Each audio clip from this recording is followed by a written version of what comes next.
요즘 싱가포르 뉴스를 안 올리고 있는데요. 사실 싱가포르 뉴스의 80~90% 가까이가 해외 뉴스라 전달해 드릴 게 많이 없습니다. 그래서 꼭 전달해 드려야 할 뉴스 혹은 뉴스 내용 중에서 이건 조금 자세히 아시면 재미있겠다 싶은 내용을 골라서 말씀드리겠습니다. 오늘은 왜 매년 2월 15일 6시 20분에 1분간 사이렌이 울리는가에 대해서 말씀드리겠습니다.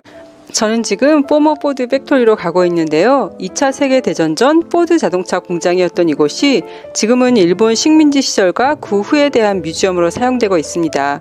일본이 싱가포르 침략 후 이곳을 사령본부로 사용했고 이곳이 또 바로 1942년 2월 15일 영국이 일본에게 항복 사인을 한 곳이기도 합니다.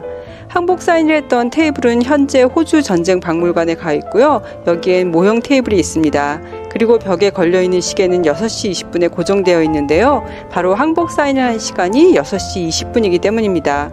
그래서 싱가포르에서는 매년 2월 15일 6시 20분에 1분간 사이렌을 울립니다. 나라를 빼앗겼던 과거를 잊지 말고 자주 국방을 해야 된다는 걸 되새기기 위해서요.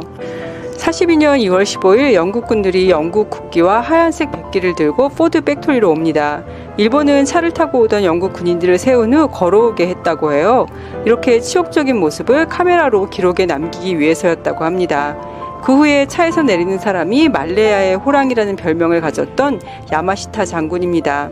협상 테이블에서 일본은 무조건적인 항복을 요구했고 영국은 생각할 시간을 달라고 했답니다. 하지만 군수 물품이 떨어져 가고 있던 걸 숨겨야 했던 일본은 당장 항복을 하지 않으면 더 큰 참혹한 일이 벌어질 거라며 책상을 탕탕 내리치며 협박을 하고 결국 6시 20분에 영국이 항복 사인을 하게 됩니다.